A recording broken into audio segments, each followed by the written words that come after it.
কি বলছি, রাসূল আকরাম সাল্লাল্লাহু আলাইহি ওয়াসাল্লাম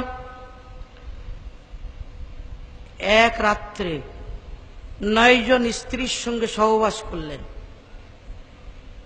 ফজরের আগে শেষে একটা গোসল করলেন। আনাস রাদিয়াল্লাহু তাআলা আনহু থেকে বর্ণিত, বুখারী শরীফের হাদিস।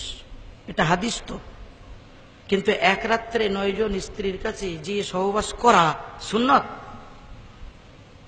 বুঝেননি কথা? আরে কোন উম্মতি এক রাত্রে 9 জন স্ত্রীর কাছে যদি সহবাস করতে চায়, জায়েজ হবে না হারাম? কিন্তু হাদিস হাদিস মেনে চলা যাবে? রাসূল সাল্লাল্লাহু আলাইহি ওয়াসাল্লাম উযু করতে বসলেন, পাগড়ির উপরে মাসা করলেন, মাথায় না।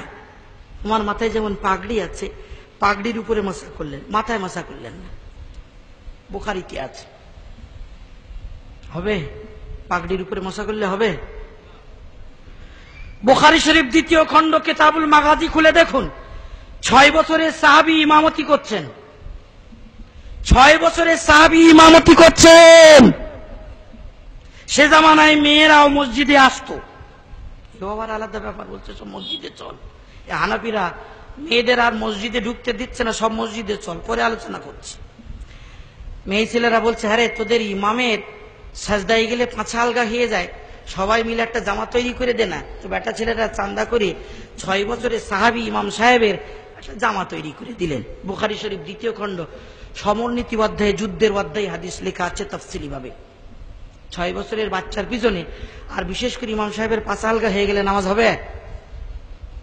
বুখারীতে লেখা আছে, হবে না কেন? বাঙালকে হাইকোর্ট দেখাচ্ছেন নাকি? বুখারী শরীফ বাংলায় অনুবাদ পেয়েছেন ইসলামিক ফাউন্ডেশন থেকে, বাংলাদেশ থেকে ওপার বাংলার আমদানি রপ্তানি করা বই। আর তাতে লাল কালি লাগিয়ে নিয়ে বলছে ইন্ডিয়ান বুখারী শরীফে এসব রয়ে গেছে, আমল করো। উম্মতকে পথভ্রষ্ট করার বাহানা, মানে সুযোগ আর খুঁজে পাচ্ছে। আল্লাহর হাবিব বলেছিলেন, আমার উম্মতের সতর্ক থাকবে, আখরি জামানায় হাদিসের সাইনবোর্ড লাগিয়ে মানুষ ঘুরে বেড়াবে। ভগবতীপুরের মানুষেরা মন খুলে শুনে নেন, আল্লাহর হাবিবের মস্ত বড় মুজিজা। এই বদমাইশদের জন্য আল্লাহর হাবিব সহিহ হাদিসে ইশারা করে গেছেন।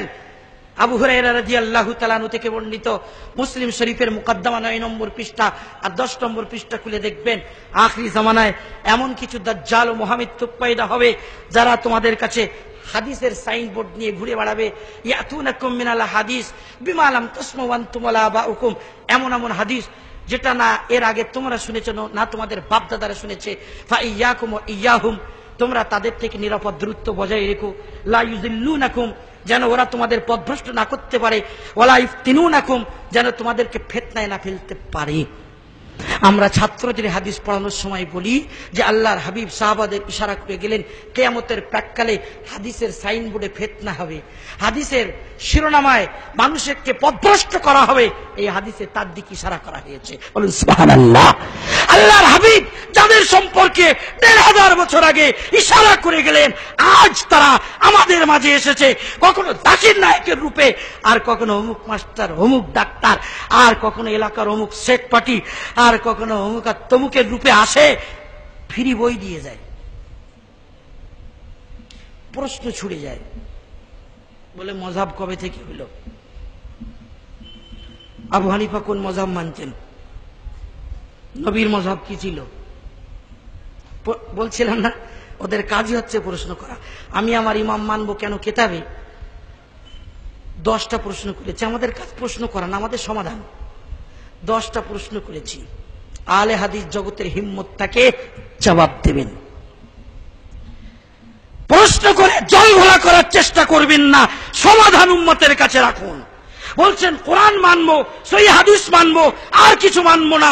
হাদিস তারা সামনে পেশ করেছে, তারাকতু ফিকুম আমরাইন, 2টি জিনিস ছাড়লাম, লান তাদিল্লু মা তামাসসাকতুম বিহিমা, এই 2টি জিনিস মজবুত করে ধরলে কখনোই পথভ্রষ্ট হবে না। কিতাব আল্লাহ, সুন্নাত রাসূলি, আল্লাহর কিতাব, আল্লাহর রাসূলের সুন্নাত। হাদিস পেশ করছে, প্রথমেই তাদের বলুন সুন্নাত রাসূলি বলা হচ্ছে, তার মানে আমরা আহলে সুন্নাত, ওটাই বলা হচ্ছে, এই হাদিস কেন বলা হলো না?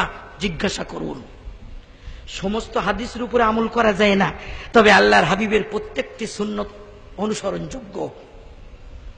সমস্ত সুন্নতের উপরে আমল করতে হয়, কিন্তু সমস্ত হাদিসের উপরে আমল করা যায় না।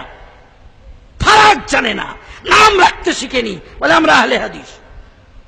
আমি যখন আহলে হাদিস নাম রেখেছিলাম আমার বইতে, এই আহলে হাদিস শব্দ বারবার লিখছিলাম, অনেকেই প্রশ্ন করেছিল, মুফতি সাহেব যখন হাদিসের অপব্যাখ্যা করে, জাল হাদিস, জয়ীফ হাদিস প্রয়োজন পড়লে তারা নেয়, ধোকাবাজি করছে, ফান্নে হাদিস নিয়ে ধাপ্পাবাজি করছে, আপনি তাদেরকে আহলে হাদিস না বলে লামাজাবি বলুন, মোহাম্মদী বলুন, গায়ের মুকাল্লিদ বলুন। আমি বললাম না, শখ করে নাম রেখেছে আব্বা মা, শখ করে আব্বা মা মেয়ের নাম রেখেছে সুন্দরী, এক চোখ টেরা, সামনে দুখানা দাঁত নেই, ঠোঁট কাটা। এলাকার মানুষ সুন্দরী বলবে না কি বলবে? সুন্দরী তো বলবে। আরে কি নাম নিয়ে ডাকবে তার? সুন্দরী। আব্বা মা শখ করে রেখেছে, যদিও চোখ টেরা, সামনে দুখানা দাঁত নেই, ঠোঁট কাটা, নাকটা, তবু সুন্দরী বলে এলাকার মানুষ ডাকে, আব্বা মা খুশি হয়। আর নাম রাখার জগৎ যে যার মতো রাখে। আমাদের এলাকায় এক ধরনের খাবার আছে, নাম তার দানাদার, আছে না? দানাদার জানেন তো? কটা দানা? হাসি পেয়ে গেছে, বলে বেদানা। দানা নেই তো? বেদানা, দানায় ভরা, দানাদার, দানা শূন্য। নাম রাখার জগৎ বড় আশ্চর্যের। শখ করে আহলে হাদিস নাম রেখেছে। এক জামানায় তাদের বলা হতো আহলে হাদিস ও মোহাম্মদী, এক জামানায় বলা হতো ওয়াহাবি, আবার বলা হতো গায়ের মুকাল্লিদিন, আবার বলা হতো লামাজাবি। ইংরেজ সরকারের কাছে এরা দরখাস্ত করেছিল যে আমরা ইংরেজ সরকারের বড় নেমক হারাম না, নেমক হালাল। ইংরেজ সরকারের আমরা হলাম নেমক হালাল, তাহলে আমাদেরকে ওয়াহাবি কেন বলা হবে? ওয়াহাবি তখন গালির জন্য ব্যবহার হতো। লামাজাবি কেন বলা হবে? আমাদের জন্য আহলে হাদিস শব্দটা বলা হোক। দরখাস্ত করেছিল কেন্দ্রীয় সরকারের কাছে। কেন্দ্রীয় সরকার তখন বলেছিল, ইংরেজ সরকার রাজ্য পর্যায়ে পাশ করে আনতে হবে। সর্বপ্রথম পাঞ্জাব সরকার স্বীকৃতি দেয়, সবার শেষে পশ্চিমবঙ্গ সরকার স্বীকৃতি দেয়, তারপরে কেন্দ্রীয় সরকার স্বীকৃতি দিয়েছিল। আজ থেকে এরা হচ্ছে আহলে হাদিস। তাহলে এই আহলে হাদিস ফিরকার মানুষেরা তারাই যারা নিজেদের জন্য আহলে হাদিস শব্দটা বরাদ্দ করিয়েছে ইংরেজ সরকারের কাছ থেকে। কবে দরখাস্ত দিয়েছিল, নম্বর কত নম্বরে, কোথায়, কবে দৌড়াদৌড়ি করেছিল, রেকর্ড আছে। অস্বীকার করার উপায় নেই। যারা নিজেদের নাম আহলে হাদিস ইংরেজ সরকারের কাছ থেকে বরাদ্দ করালো, আজ সে ইংরেজের দালাল আহলে হাদিস ভাইয়েরা কোরআন ও হাদিসের অপব্যাখ্যা করে কোরআন হাদিসের ব্যানারে আপনাদের সহিহ এবং হক জিনিসকে ধোঁয়াটি করে সংশয়ে অবস্থায় রাখতে চায়। সতর্ক হওয়ার পালা এসেছে। ভাই সকল, হানাফি, শাফি, মালিকি, হাম্বলি চার মাযহাবের মানুষেরা সবাই হকের উপরে, সবাই সঠিক মসলা নিজেদের গবেষণা মযহাব ও দৃষ্টিভঙ্গি অনুযায়ী করেছেন। সবার সামনে কোরআন ও হাদিস ছিল, অস্বীকার করার উপায় নেই।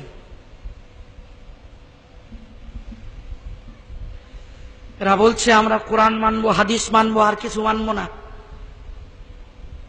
ইজমার কিয়াস কেন মানতে হবে? আবু হানিফাকে কেন মানতে হবে? শুনুন, ওই যে হাদিসটা বলছিলাম, দুটি জিনিস ছেড়ে গেলাম, কোরআন আর হাদিস। আমরা কোরআন ও সুন্নত, কোরআন ও হাদিস মেনে চলে আবু হানিফাকে কেন মানবো? জবাবটা শুনিয়ে নেন। আজ আরব দুনিয়া তেলের উপরে ভাসছে, পেট্রোল পাওয়া গেছে, কি মজা।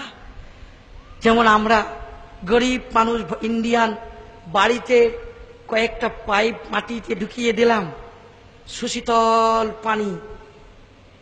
আরবরা যখন শোনে না যে ইন্ডিয়ার মানুষেরা, মধ্যবিত্তির মানুষেরাও বাড়িতে যে যার মতো টিউবওয়েলের ব্যবস্থা করে ইচ্ছা মতো পাতাল থেকে পানি নিয়ে ব্যবহার করে, সব দাঁড়িয়ে যাও, আল্লাহু আকবার। তাহলে তো ইন্ডিয়া হচ্ছে দুনিয়ার জান্নাত। পানির গল্প যেমন আমরা শুনছি, ওরা তেলের উপরে ভাসছে, লোভ লাগছে, আমাদের যদি তেল হতো না, আমরাও চারটে চারটে বিয়ে করতাম, আর এইরকম বিশাল গাড়ি বাড়ি আর ব্যবহার হয়ে যেত। পেট্রোল সম্পর্কে নিশ্চয়ই জানা আছে, গোটা পৃথিবীর পেট্রোল কোম্পানির নাম হচ্ছে ওপিক কোম্পানি। ওপিক 44টা দেশে পেট্রোল উৎপাদন হচ্ছে, ওপিক কোম্পানি নিয়ন্ত্রণ করছে পেট্রোল খনি। কিন্তু আপনারা কি মনে করেন যে এই তেল পাম্প থেকে যেমন পেট্রোল নিয়ে আসেন, মোটরসাইকেলের তেলের ট্যাঙ্কিতে ভরেন, এইভাবেই পাতাল থেকে তেল তোলা হয়? বিশেষজ্ঞরা নিশ্চয়ই জানবেন, যেমন কোন পুকুর 10 বছর 20 বছর শুকনো না করা হলে, পানিতে ভরা থাকলে বোঁদ কাদা হয়, দুর্গন্ধ পচা কাদা হয়, ঠিক ওই রকম কাদা পাতাল থেকে তোলা হয়, খনি থেকে তোলা হয়। বড় বড় কোম্পানিতে ওগুলো ফেলা হয়, ফেলার পরে একদিকে পেট্রোল, একদিকে ডিজেল, একদিকে কেরোসিন, এদিকে মোবিল আলকাতরা, কোম্পানিতে যাচাই বাছাই হয়ে সব কোয়ালিটি ভাগ হচ্ছে। এখন যদি কোনো বেকুব বলে পেট্রোলের খনি যখন বেশি ঝামেলায় না দিয়ে ওই কাদা, বোধ কাদা, মোচা কাদা মোটরসাইকেলের তেলের ট্যাঙ্কির ভিতরে দিয়ে খুব জোরে কিক যদি করি, স্টার্ট হবে না? চলবে গাড়ি? কারখানায় ফেলবেন না ভাই? হ্যাঁ, কোরআন ও হাদিস, কোরআন ও সুন্নাত, শরিয়াতের দুটো খনি। তারা বোকা যারা বলে কোরআন ও হাদিস খনি থেকে ডাইরেক্ট নিয়ে আমরা বাংলা বুখারী, বাংলা কোরআন দেখে আমল করব। 4 ইমামের 4 ফ্যাক্টরিতে ফেলার প্রয়োজন নেই। বোধ গাধা ট্যাঙ্কিতে দিয়ে মোটরসাইকেল চালাতে চায় যে নির্বোধ গাধাটা, তারই মতো এরা। হ্যাঁ, যেমন ওই বোধ গাধা ফ্যাক্টরিতে ফেললে ডিজেল, পেট্রোল, মোবিল, আলকাতরা আর এদিকে কেরোসিন আলাদা আলাদা বার হয়ে যায়। কোরআন ও হাদিস 4 ইমামের ফ্যাক্টরিতে ফেলা হবে। ফরজ, ওয়াজিব, সুন্নত, জায়েজ, নাজায়েজ, হারাম, মাকরুহ, তাহরিমি, তানজিহি আলাদা আলাদা বার হয়ে যাবে। বলুন সুবহানাল্লাহ। বুঝতে কষ্ট হচ্ছে কথা? তাহলে আমরা কোরআন হাদিস ছেড়ে 4 ইমামকে মানলাম না কোরআন হাদিসকে 4 ইমামের ফ্যাক্টরিতে ফেললাম? ইমামের ফ্যাক্টরিতে ফেলে ফরজ, ওয়াজিব, সুন্নত, জায়েজ, নাজায়েজ, হালাল, হারাম তারা যে দৃষ্টিভঙ্গিতে গবেষণা করেছেন তাদের সিদ্ধান্তটাকে মনে প্রাণে কবুল করলাম। এটাই হচ্ছে ইমাম মানা, এটাই হচ্ছে মযহাব মানা, আলাদা কিছু নয়। যখন আপনাদের এখানে আসছিলাম, ভগবতীপুর গ্রাম তো কখনো আসা হয়নি এলাকায়। ফুরফুরা শরীফ এখান থেকে কত দূরে? 8 কিলোমিটার। একেবারে নাকের ডগায় চলে এসেছি। রাস্তা জিজ্ঞাসা করছি আর আসছি, ভগবতীপুর যাব, ডানকুনি এসেছি। রাস্তা দেখিয়ে দিচ্ছে শিয়াকুল। আরে ও তো ফুরফুরার দিকে গেছে, ওই রাস্তায় ভগবতীপুরে যাবে। আমি যাব ভগবতীপুরে, তো শিয়াকুলা রাস্তায় উঠেছি, মনে করছিলাম আলাদা আলাদা, তারপরে দেখলাম না, ওই